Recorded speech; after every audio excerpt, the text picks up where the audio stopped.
For now, though, we're joined by the SNP's Westminster leader, Ian Blackford, who is in Westminster. Thank you very much for being on the programme today, Mr Blackford. It's a pleasure, Sophie. Well, we're gearing up for an election, aren't we? What would be a good night for the SNP? Well, a good night for the SNP is sending a very strong message from Scotland to Westminster that we have to have a say in our future. We're going into this election defending 35 seats in Scotland out of 59, and we want to improve upon that. We're taking the challenge of winning those seats to all our opponents, the Conservative, Labour and Liberal Democrat MPs. You know, there was a poll last week that showed that the SNP are still by far and away the leading party in Scotland, a gap of 20 points plus against the Conservatives in second place. And it is, I would say, pretty remarkable that given we've been in government since 2007 in Scotland, that we're still leading the way and seem to have the faith and the trust of a large number of Scottish people. We're very grateful about that. But this is a crucial time, and it is about demonstrating that we're not going to allow Boris Johnson to take us out of the European Union against our will. And there's an opportunity for people in Scotland to vote for the SNP, a vote for a confirmation that we want to have that independence referendum, that we need to have that route to securing our own future. Well, that didn't take long, did it? A vote for confirmation. Bearing in mind that they are a minority government, and the Greens, to my knowledge, have already ruled out working with them again. So to have an election even remotely similar to the one of 2017 potentially ousts the SNP from power completely. Chance would be a fine fucking thing. However, what better way to build on your 35 seats that you've got than to tell the electorate that their vote would be seen as a confirmatory vote if they want a referendum. What happened to the vote for the SNP to escape Brexit claim? Seems as a bit of backpedalling on display here from Beta Blackford with his double chin. So it's no longer an escape route, and instead it's now a confirmatory vote. Confirmation isn't going to miraculously hand over the ability to hold a referendum, but guess what it will do? Build on their 35 seats. A minority government, and all of a sudden they're the majority again. Imagine my shock. Future as an independent country in the European Union. He's one disingenuous little dick. Voting for independence means you have to leave the European Union before attempting to rejoin. And Derek Mackay already said that they'd use the fishing industry as part of the negotiation tactics. Selling out your own fishermen so thin lips can play dress up and pretend to be independent. Sitting at the non-existent table waiting in awe for the commissioners to give the fucking orders. Well, let's talk about the drive that the SNP have to try and get that second independence referendum. There is, of course, the idea that there could be hung... Well, maybe, just maybe, a lefty party will win the election and sign their permission slip for them. But they wouldn't have to rely on that outcome if they actually went about trying to trigger their mandate. Something you'd expect to see from a party that proclaim that independence is their #1 priority. But this is the SNP of old, or in name only I should say. This is a bunch of globalist fuckers that have subverted the SNP, pretending to be the SNP, effectively. Parliament, there could be deals being negotiated. Jeremy Corbyn has said he wouldn't grant a second independence referendum in the early years of a...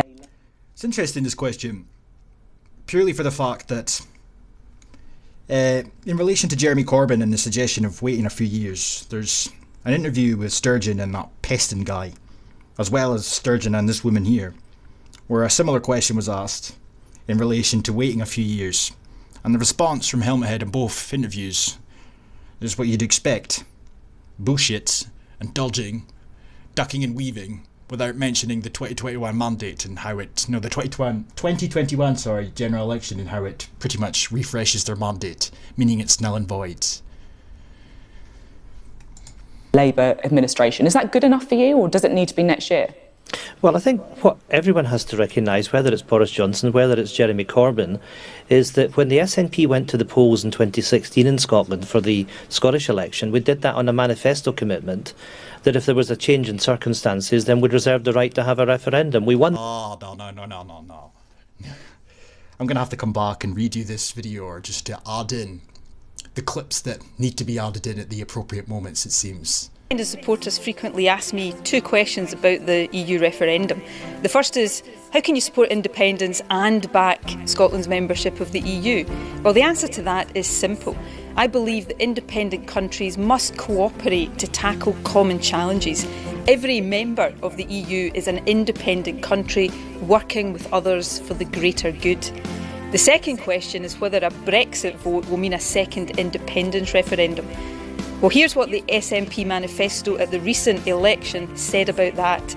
The Scottish Parliament should have the right to hold another referendum if there is a significant and material change in the circumstances that prevailed in 2014, such as Scotland being taken out of the European Union against our will. Basing your decision on what it means for independence, let me be very, very clear. The only sensible and logical vote is one for Scotland to remain in Europe. So when you're in a deadlock, you have to find a way forward. Of course, I want Scotland to remain in the EU. I hope the UK remains in the EU, but if it doesn't, then Scotland should have the option of becoming an independent member state. Where the government in Scotland and any Prime Minister should respect democracy. It should be the people of Scotland, it should be the Scottish Parliament that decides when and how we're having a referendum, and will not be stopped by Boris Johnson, Jeremy Corbyn or anyone else. The people of Scotland, it should be the Scottish Parliament that decides when and how we're having a referendum, and will not be stopped by Boris Johnson, Jeremy Corbyn or anyone else. There is a real risk that we face through what the government is seeking to do. So let me get this straight. After trying to stop Brexit for everybody, they still expect to be treated with even the slightest form of respect and have their own wishes respected. Bearing in mind it's not just their confirmation vote, formerly known as their escape route vote, that they're using to build on their 35 seats. They're also telling people to vote to remain, that voted to remain, in 2016, to back them. With Sturgeon claiming that they're the real party of Remain in Scotland. So they've got a dual narrative going. But on a side note, they made that claim in the EU election. And did they fulfil the promise back then? Did they stop Brexit? No, they fucking didn't. To take us out of the European Union, we know that we'll be in transition till the end of 2020. We need to... And what happens after 2020, Ian? Care to share? Make sure that we can protect our economy, that we can protect jobs, that we can protect the supply of medicines and foods from a no-deal Brexit, for example. So we need to have that referendum so we can secure that place in Europe for us. Winning independence, in theory, does not secure a place in Europe. I mean, why is he getting away with this? Why do the SNP continuously get away with this? Why does nobody conducting these interviews ever call these people out on their bullshit? It really does make you think. There is legislation which is currently going through the Scottish Parliament, a referendum bill. It completed its first stage this week. And what relevancy has that got to this at all? If you can't get permission, it's near enough redundant before it even started. Westminster has to recognise it's our right to choose, and nobody but nobody should stand in the way of the Scottish people expressing their desire to have a referendum on independence. Oh, just get fucked. Bravo. Pat yourself on the fucking back, why don't you? Seriously, who do these people think they are? A desire for independence. A desire for independence that people like him have deliberately conflated with being part of Europe. Effectively making people like myself play the role of fucking unionists. Trying to get independence, or an independence referendum I should say, because his handlers want him to shill for Europe. Making people who want real independence vote to remain in the UK if there was to be another referendum. I mean, what's the alternative? As long as these fuckers are in charge. This little cretin knows damn well what he's doing, and as for Nicola Thinlips, with her pro-LGBT feminist utopia that she's got planned, her anti-racist policies, her intersectionality bullshit, her mass migration fetish, and her disdain for native Scots. Oh, I forgot they don't exist, do they? Independence with her, with him, in Europe. We need to be in Europe to tackle climate change. Why do we need to be in Europe so France can build wind turbines? Why do we need to be in the EU so Belgium can invest in their own renewable energy sector? Why do we need to be in Europe for that? Why do we need to be in the EU for any of the things that these people make out we need to be in the EU for? It's all bogus. You mentioned no deal in that answer, and of course the SNP has consistently voted to try and stop a no deal Brexit from happening. So my question to you is, if you do get the second independence referendum that you want and Scotland votes to leave, would you be happy to just stay in the UK indefinitely if the UK Parliament refused to grant you a deal? At the end of the day, the UK Parliament can't refuse to grant a deal to us because... Yes, they can. Because you don't have a mandate. You're effectively asking for a referendum for no reason. Simple fact is that we won the election in 2016. We have that manifesto commitment. We won the... The second question is whether a Brexit vote will mean a second independence referendum.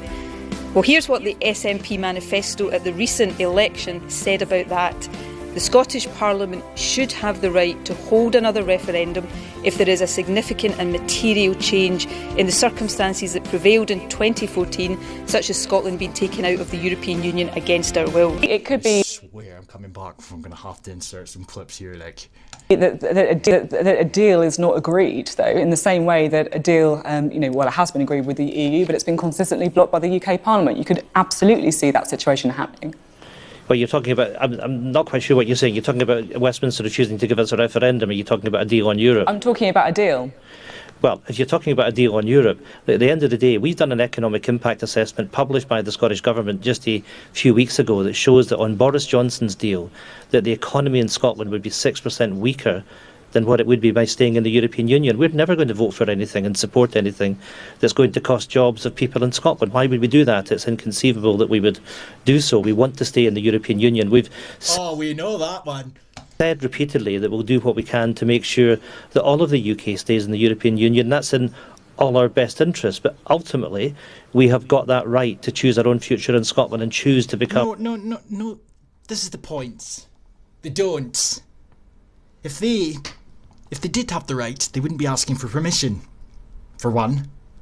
But not only that, their mandate criteria hasn't been met.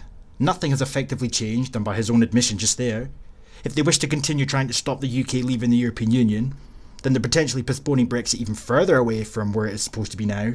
And if they're successful in stopping Brexit completely, that effectively renders their mandate completely and utterly null and void, meaning that that would grant you no right to hold any referendum in the foreseeable future, or at all.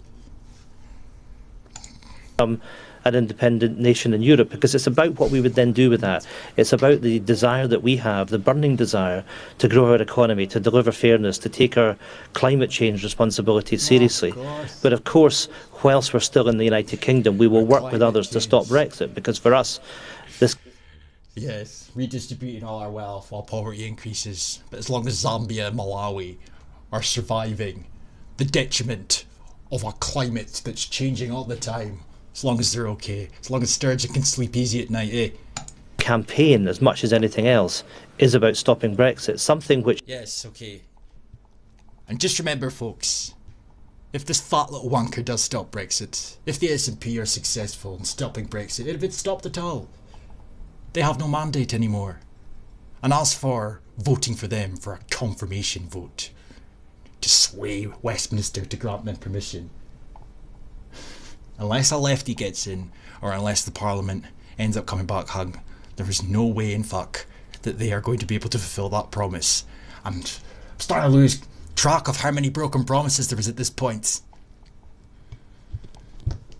I can't listen to any more of this before I say something I regret. Peace.